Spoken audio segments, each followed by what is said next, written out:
Assalamualaikum warahmatullahi wabarakatuh and good morning class. So it's Miss Bella again, and today we are still going to continue with the module 5, eating right.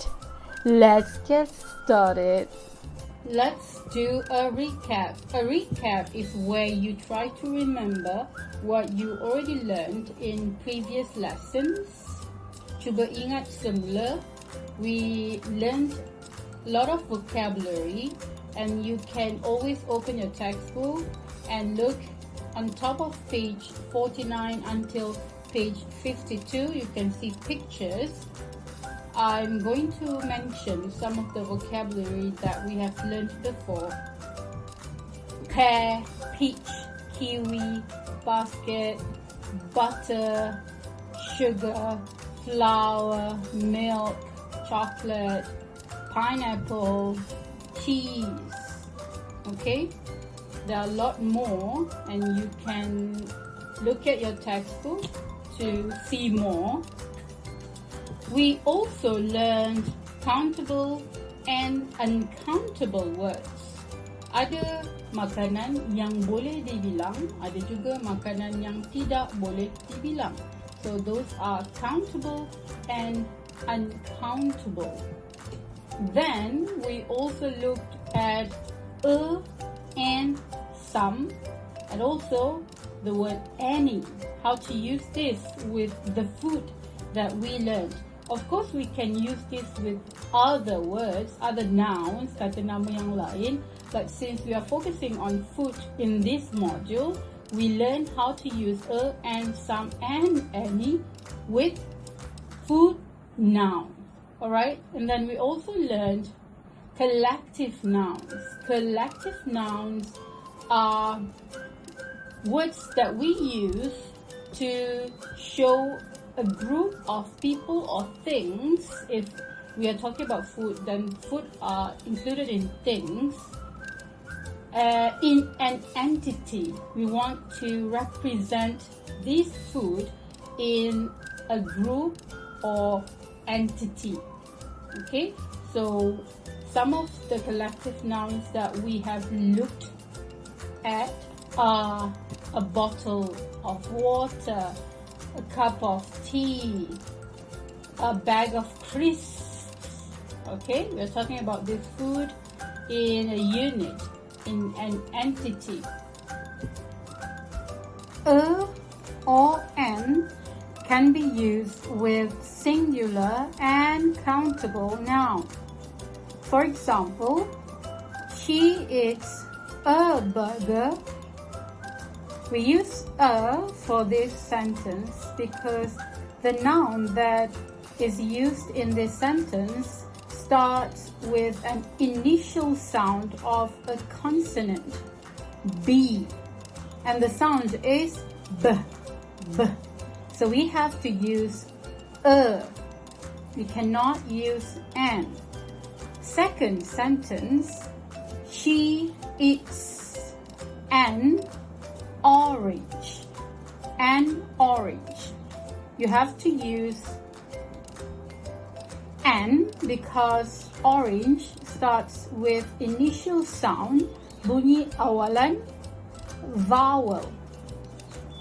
Huruf vocal, bunyi vocal, ah, ah. Some can be used with countable and plural noun. For example, she eats some burgers. These burgers in this sentence are more than one, ada lebih daripada satu. That's why you put S at the back of the word burger, and then you put some to indicate that the burgers are more than one. Okay, but you don't want to say the exact number, you put some. Alright, some can also be used with uncountable noun. Boleh juga digunakan dengan kata nama yang tidak boleh dibilang. For example, she eats some cheese. She eats some cheese. Cheese tidak boleh dibilang, and then we use some to indicate cheese. The word any can be used with countable, whether it's singular or plural.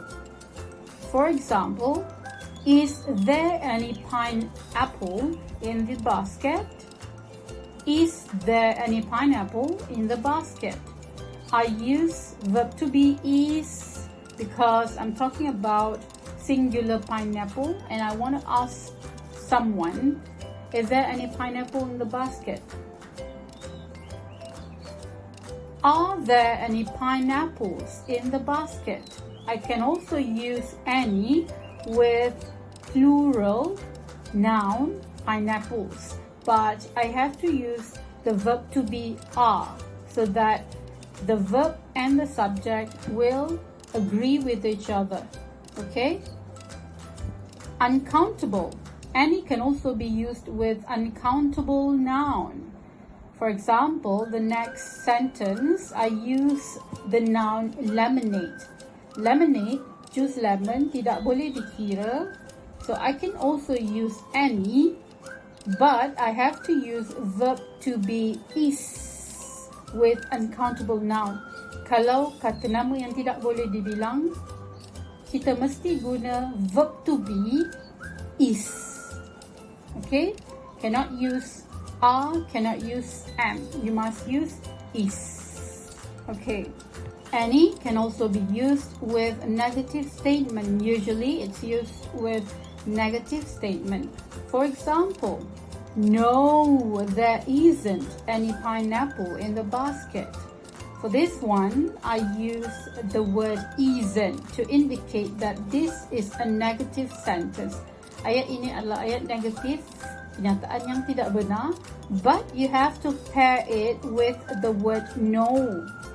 In front of the sentence, mesti ada perkataan no. Pasangan dia, no, mesti berpasang dengan isn't ataupun aren't. Okay? Number 2, no, there aren't any pineapples in the basket. And the last one, no, there isn't any lemonade in the glass. Okay, class, thank you for watching and see you next time. Bye-bye.